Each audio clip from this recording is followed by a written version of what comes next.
In 334 BC, Alexander, the 21-year-old king of Macedonia, led a coalition of Greek forces against the greatest power of the age, the Persian Empire.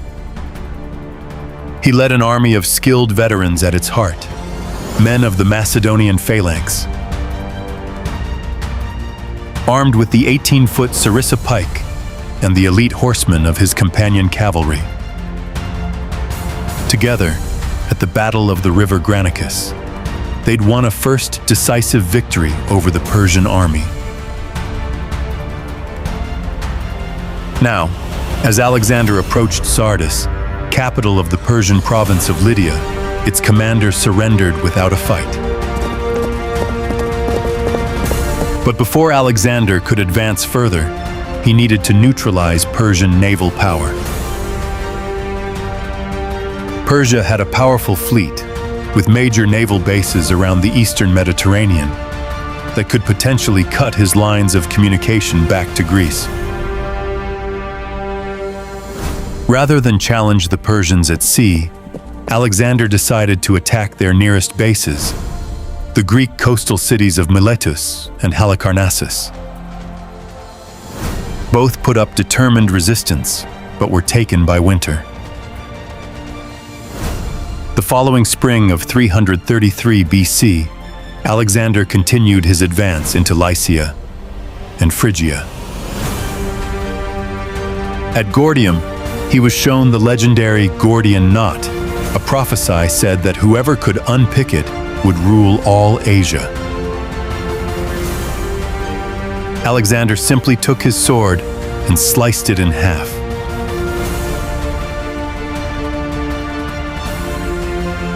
Meanwhile, Memnon of Rhodes, a skilled Greek general in Persian service, led Persian warships into the Aegean and captured the islands of Chios and Lesbos.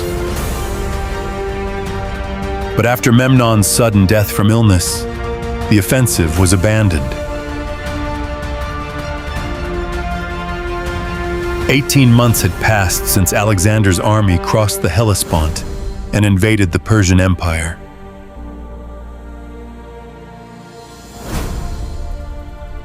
Now Alexander led his men into Cilicia and was soon poised to cross the Nur Mountains into Syria. But then the main Persian army, led by King Darius III himself, emerged behind the Greek met the north. Darius was determined to trap and destroy Alexander's army, which he outnumbered almost 2-1. So he blocked Alexander's only escape route by moving his army to the coastal plain near Issus, just 6 miles wide from mountains to sea. The narrow battlefield would force Alexander to fight, but it also prevented Darius exploiting his huge numerical advantage. His army, by some estimates, was up to 100,000 strong and contained some of the finest soldiers in his vast empire, including 10,000 of his own household troops, known as the Immortals. His best cavalry were massed on his right, toward where the ground was better for horses. His best infantry, his Greek mercenary hoplites, formed the center. Persian infantry formed his left wing. Alexander deployed his own army for battle, once again entrusting his left wing, nearest the sea, to Parmenion, with the Greek cavalry and infantry.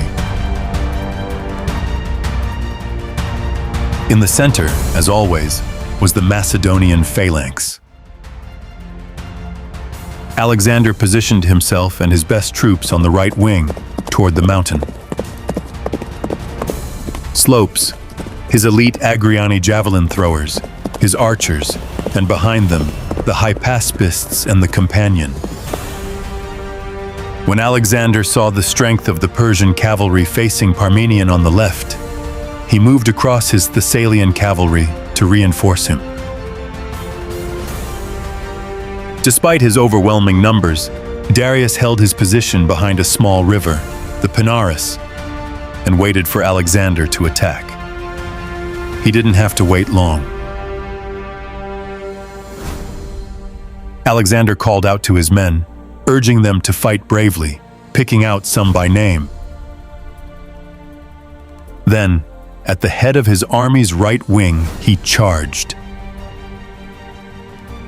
Once again, the speed and shock of the Macedonian advance sent the enemy reeling back. In its effort to keep up with Alexander, its formation had become disordered. Now, in fierce fighting, with Darius's Greek mercenaries, the phalanx was slowly being driven back. Alexander, seeing the danger, regrouped and led the companions in a headlong charge straight at the Persian center. The Greek mercenaries, threatened on their flank, were soon in disarray, and the Macedonian phalanx was able to resume its advance. Alexander fought his way towards the great king, Darius himself. Rather than face this apparently mad and fearless Macedonian king, Darius fled the battlefield in his royal chariot. Meanwhile, the Macedonian left wing, under Parmenion, was in a desperate fight against the best of the Persian cavalry. If the Persians could break through here, they could envelop Alexander's army and snatch victory from the jaws of defeat. But Parmenion and his troops fought doggedly and continued to hold the Persians at bay. As the news that Darius had fled spread among his troops, they abandoned the fight and tried to save themselves. The battle turned into a massacre. Ptolemy, one of the Macedonian commanders, told Alexander there were so many Persian dead. His men had used them to fill a deep ravine so they could cross over it. The Battle of Issus was a stunning victory for Alexander. And amongst the spoils of victory were Darius's wife, mother, and 3 children, all taken alive and well treated by Alexander. With the Persian field army in retreat, Alexander now turned to subduing the western territories of the Persian Empire. The next year, 332, the coastal cities of Phoenicia submitted to Alexander, ending Persian naval power in the Mediterranean. But the island city of Tyre resisted. Tyre's defenders fought bravely and skillfully, even when Alexander began building a causeway to the island, protected by 2 giant siege towers, which they counterattacked with fire ships. But after 7 months, the city walls were breached, and Tyre fell. Most of its citizens were killed or enslaved. Gaza too was taken by siege. Alexander continued to Pelusium, on the Nile Delta, where the Persian governor of Egypt surrendered the entire province to Alexander, along with the royal treasury. At Memphis, priests of this ancient land welcomed Alexander as their liberator from Persian rule and crowned him pharaoh.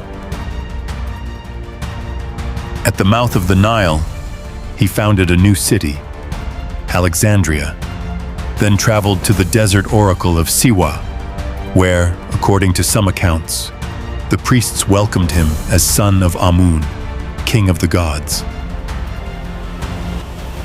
Alexander returned east to Tyre, where in 331 BC he received news of trouble back home.